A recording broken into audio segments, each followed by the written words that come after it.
Hello दोस्तों, welcome to software engineering channel. क्या हाल चाल है आप लोगों का। गिटहब की जो सीरीज़ हमने स्टार्ट की थी, आज हम उसकी 8th वीडियो में पहुंच चुके हैं, जिसके अंदर हम आज ये सीखने वाले हैं कि हम रिपॉजिटरी बनाते किस तरीके से हैं और किस तरीके से हम रिपॉजिटरी के साथ काम करते हैं। हम थोड़ा सा देखेंगे इसके बारे में।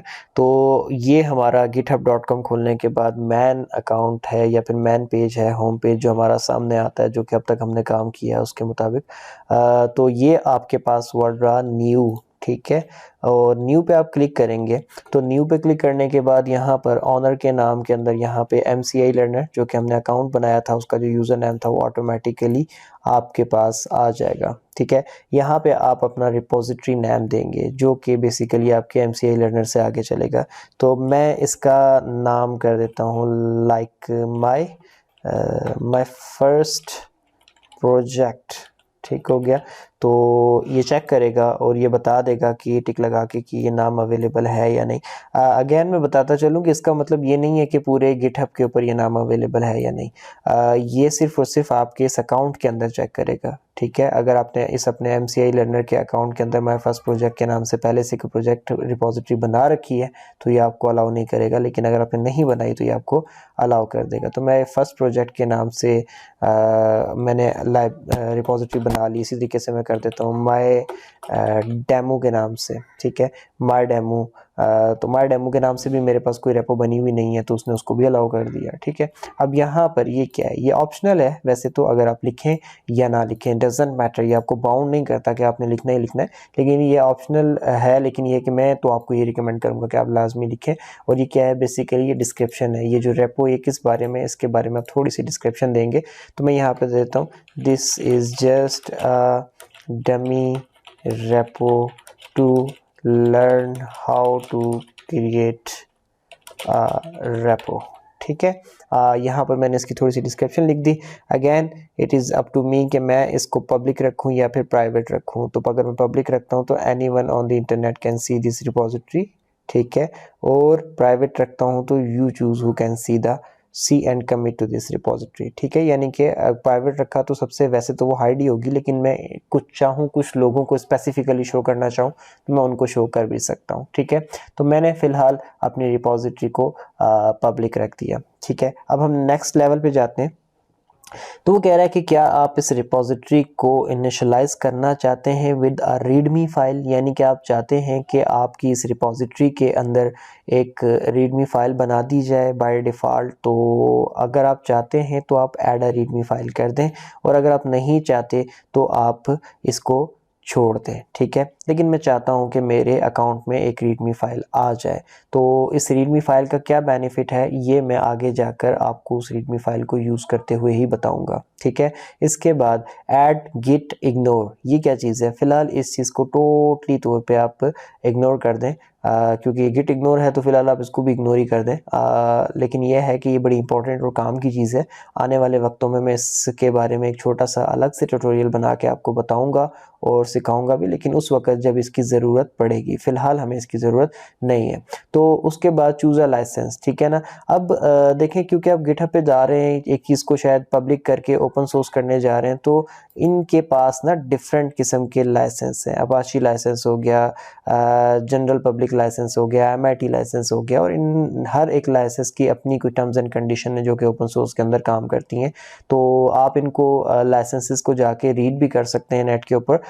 लेकिन यह है कि अगर आप इनमें से कोई लाइसेंस चाहें तो सिलेक्ट कर लें, अगर आप नहीं भी करेंगे तो कोई ऐसा इशू नहीं है, ठीक है। तो मैंने इसको सिलेक्ट कर लिया और ये सारी की सारी सेटिंग करने के बाद मैं क्रिएट रिपोजिटरी पे क्लिक कर दूंगा तो मेरी एक रेपो क्रिएट हो जाएगी, जिसके अंदर बता भी रहा है कि you are creating a public repo, ठीक है। देखें, अब ये मेरी एक रिपोजिटरी क्रिएट हो गई है, ठीक है।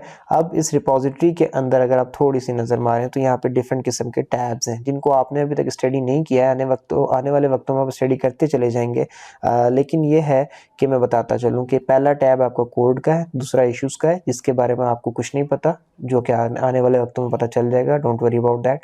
तीसरा टैब पुल रिक्वेस्ट का है, जिसको आप जानते हैं कि क्या होती है। तो अगर कोई हमारे इस रिपोजिटरी की मैन ब्रांच, देखें इस वक्त ब्रांच कौन सी सिलेक्ट है, मैन, ठीक है, ये ब्रांच है और इसकी टोटल कितनी ब्रांचेज हैं, एक ही ब्रांच है, ये लिखा हुआ आ रहा है क्योंकि हमने अभी इसकी और तो कोई ब्रांच बनाई नहीं, तो एक ही ब्रांच है और उसका नाम मैन है और वही सिलेक्टेड है। तो अगर इसकी कोई और ब्रांच होती और उस ब्रांच से इस ब्रांच के अंदर पुल रिक्वेस्ट आती तो वो पुल रिक्वेस्ट यहाँ पे एज अ नोटिफिकेशन इस टैब पे शो हो जाती। बाकी आगे action, projects, Vicky, settings, insights, बात की बातें, ठीक हो गया। तो ये आपकी एक रेपो तैयार हो गई है जिसका एड्रेस क्या है, MCI learner / my demo। तो अगर आप यहाँ पर जाएं और लिखें github.com/MCI learner, अब यानी कि आपका यूज़र नेम, फिर /my demo, तो इंटर का बटन दबाएं तो आप डायरेक्टली इस रेपो के अंदर पहुंच सकते हैं। और ये सिर्फ मैं ही नहीं, ऐसा नहीं है कि मैंने लॉगिन किया हुआ तो इसलिए आ रहा हूँ। अगर आप लोग भी अपने बिहाफ पे चेक करते हुए अगर आप ये काम करेंगे तो आप भी इस रेपो पे इसी तरीके से पहुंच सकते हैं, ठीक हो गया। अब इसके अंदर हमने जो लाइसेंस बनाया था वो ऑटोमेटिकली इसके अंदर आ चुका है 1 मिनट को, क्योंकि 1 मिनट ही हुआ है हमें अभी ये रेपो बनाए हुए। तो आप इस लाइसेंस को ओपन करें, अगर मैं इसके ऊपर क्लिक करता हूं तो ये फाइल लोड हो रही है, 1 मिनट, देखते हैं कि क्या खुलता है। ये देखें, अब इसके अंदर आपको परमिशंस क्या क्या हैं, लिमिटेशंस क्या क्या हैं, कंडीशंस क्या क्या हैं, डिटेल इस लाइसेंस की क्या है, ईच एंड एवरीथिंग यहाँ पे आपको मिल सकती है और आप पढ़ सकते हैं और आपका प्रोजेक्ट इन लाइसेंस की टर्म्स एंड कंडीशन के अंदर काम करेगा, ठीक हो गया। अच्छा, ये आपको दिखाना था। अब हम बैक आ जाते हैं। तो हमने रेपो बनाते हुए कहा था कि आप जो है हमारी इस रेपो के अंदर रीडमी फाइल ऐड कर दें। तो ये रही वो रीडमी फाइल, readme.md। रीडमी तो उसका नाम हो गया, MD is the markdown language, बड़ी इंटरेस्टिंग लैंग्वेज है, इसके बारे में पहले भी एक लेक्चर में जिक्र कर चुका हूँ। तो इसके थ्रू ये एक फाइल बन चुकी है। मैं इसको ओपन कर लेता हूँ। इस पर भी मैंने लाइसेंस की तरह क्लिक किया तो ये फाइल खुल के आ गई और इसमें क्या लिखा हुआ है, कुछ भी नहीं, जस्ट एक वर्ड लिखा हुआ है माय डेमो, यानी कि रेपो का नाम, और जो हमने डिस्क्रिप्शन लिखी थी वो यहाँ पे ऑटोमेटिकली आ गई है। तो मैं इसको यहाँ पे पेंसिल पे क्लिक करके इसके अंदर कोई भी चेंजिंग करना चाहूँ तो मैं कर सकता हूँ, ठीक है। मैं लिख देता हूँ कि माय डेमो और यहाँ पे इसको ये कर देते हैं steps to use this project, ठीक है। ये लिखकर मैं आपको भी बताता हूँ कि मैं क्या कर रहा हूँ, ठीक है। मुझे थोड़ा सा पहले लिख लेने दें, उसके बाद मैं इसके पीछे लगा देता हूँ एक हैश, ठीक है। मैं प्रीव्यू करता हूँ तो प्रीव्यू लोड हो रहा है। तो ये देखें steps to use this project इस तरीके से लिखा हुआ गया। जब भी आप मार्कडाउन लैंग्वेज के मुताबिक जब भी आप किसी सेंटेंस के पीछे हैश ऐड करते हैं तो वो हेडिंग बन जाता है, ठीक है। और अब मैं यहाँ पर क्या करता हूँ कि मैं यहाँ पर जाके लिखता हूँ 1, ठीक है, first of all download this project. अच्छा, इसका कोई मतलब ऐसा कोई डायरेक्ट रूल नहीं है, मतलब ये जो मैं स्टेप्स लिख रहा हूँ इसका कोई मतलब नहीं है यहाँ पे, जस्ट मैं आपको सिखाने के लिए लिख रहा हूँ और ये मैं क्या सिखाना चाह रहा हूँ इसके थ्रू मैं लिखने के बाद बताता हूँ। First of all download this project, इसके बाद मैं यहाँ पर जाके लिखता हूँ after downloading make changings to this project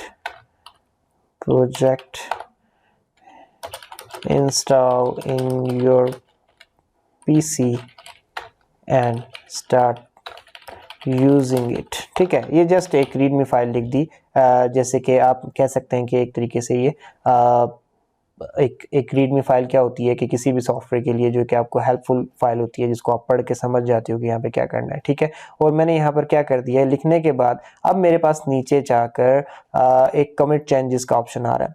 ये सब चीज़ें हम आगे पढ़ेंगे। ये जहाँ पे मैं क्लिक कर रहा हूँ ये सब कुछ क्या है, फिलहाल कमिट चेंजेस का ऑप्शन आ रहा है। तो इसका मतलब ये है कि ये चेंजिंग्स जो कि मैंने इस रीडमी फाइल में की हैं इनको इस रीडमी फाइल में ऐड कर दो या फिर सेव कर दो। तो मैं कमिट चेंजेस पे क्लिक कर देता हूँ। तो अब जब भी मैं इसको ओपन करूँगा तो ये देखिए जनाब अली, ये क्या हुआ है, अब ये हमने इसमें चेंजिंग्स डाल दी हैं। अब मैं इधर माय डेमो पे दोबारा क्लिक करता हूँ ऊपर टॉप से और अपनी इस रेपो की मैन फाइल में आता हूँ। तो जैसे मैं अब इस मैन फाइल में आया करूँगा तो यहाँ पे क्या हुआ करेगा कि मुझे इस जगह पे आने के बाद जैसे ही मीन्स के मैं रेपो खोला करूँगा तो रेपो के अंदर मैन हमारे प्रोजेक्ट की जितनी भी फाइलें होंगी वो इस जगह पे पड़ी होंगी जहाँ पे लाइसेंस पड़ा हुआ है, जहाँ पे रीडमी पड़ा हुआ है, और नीचे ऑटोमेटिकली रीडमी फाइल इस तरीके से बड़े से बैनर की तरह खुली हुआ करेगी। इसको जितना बड़ा करते चले जाएंगे नीचे बड़ी होती चली जाएगी, और इसके अंदर सारी डिटेल जो है हमारे प्रोजेक्ट के बारे में लिखी हुआ करेगी कि यानी कि ये प्रोजेक्ट क्या है, किस तरीके से इसको इस्तेमाल किया जा सकता है, इसके कितने वर्जन आ चुके हैं। यानी कि एक ऐसी फाइल कि अगर हमारी रेपो को ओपन करता है तो उसको ओपन करते ही ये रीडमी फाइल हमारे प्रोजेक्ट के बारे में, हमारी रेपो के बारे में पूरी डिटेल दे देगी। तो आप यहाँ पे अपने प्रोजेक्ट के बारे में कुछ भी लिख सकते हैं, इस रीडमी फाइल का ये मकसद है। और इसके बाद अगर आपकी ये रेपो, अगर आप इसको डिलीट करना चाहते हैं, आपके पास इसका कोई भी काम अब नहीं रहा, आप इसको ख़त्म करना चाहते हैं, तो आप सेटिंग्स में जा सकते हैं। सेटिंग में जाने के बाद आप नीचे मूव करते जाओ करते जाओ करते जाओ करते जाओ करते जाओ, और ये रेड वाला डेंजर जोन आ गया, ठीक है। अब इस डेंजर जोन में जाकर आपके पास डिलीट दिस रिपॉजिटरी का ऑप्शन है। अगर आप चाहें तो किसी और ऑनर के पास इसको ट्रांसफ़र भी कर सकते हैं। इसकी विजिबिलिटी इस वक्त पब्लिक है, आप इसको चेंज करके इसको किसी और विजिबिलिटी लेवल पे भी लेके जा सकते हैं। लेकिन अगर आपने डिलीट करना है तो आप इस पर यहाँ पे डिलीट पे क्लिक करें। डिलीट करना इतना आसान नहीं है कि एक बटन दबाया या फिर येस और नो किया और डिलीट हो गया। आपको अपने यूज़र नेम के साथ स्लैश लगा के अपनी रेपो का नाम पूरा लिखना पड़ेगा। तो हम भी इतने शरीफ नहीं है कि जहाँ बैठ के लिखेंगे, हम कॉपी पेस्ट करते हैं और उसके बाद I understand the consequences, delete this repository पे क्लिक कर देते हैं। तो इससे क्या होगा कि हमने जो रिपॉजिटरी बनाई थी ये डिलीट कर देगा, लेकिन उससे पहले यहाँ पे ये हमसे पासवर्ड मांगेगा, और पासवर्ड लेने के बाद जब हम कंफर्म करेंगे तो ही ये डिलीट करेगा। तो हमारी रिपॉजिटरी डिलीट हो गई। अब इस वक्त हमारे अकाउंट के अंदर सिर्फ एक रिपॉजिटरी है, और वो कौन सी, कहाँ से आई, ये खुद ब खुद बन गई थी जब हमने अपना अकाउंट बनाया था। ये क्या करती है इसकी बात है, इसको छोड़ दें। तो ये एक रिपॉजिटरी का छोटा सा एक इंट्रोडक्शन था। आने वाली क्लासेस के अंदर, आने वाले वीडियो ट्यूटोरियल्स के अंदर हम ये भी देखेंगे कि एक नई रिपॉजिटरी बनाने के बाद उसमें किस तरीके से प्रोग्रामिंग फाइल्स को अपलोड कर सकते हैं। बल्कि हम नेक्स्ट लेक्चर में प्रोग्रामिंग फाइल्स को अपलोड करना और कोशिश ये करेंगे कि साथ ही साथ उसकी ब्रांचेस वगैरह बनाने के कंसेप्ट को भी सीखें, ताकि हम थोड़ा सा अपने इस प्रोसेस को स्पीड अप कर सकें। तो खैर इस वीडियो को हम यहीं पे एंड करते हैं, दोबारा मिलेंगे नेक्स्ट वीडियो में। वीडियो अच्छी लगी हो तो प्लीज़ लाइक करके चैनल को सब्सक्राइब कर दें। इस वीडियो को यहाँ पे मैं रोकने जा रहा हूँ। नेक्स्ट लेक्चर तक के लिए अल्लाह हाफिज़।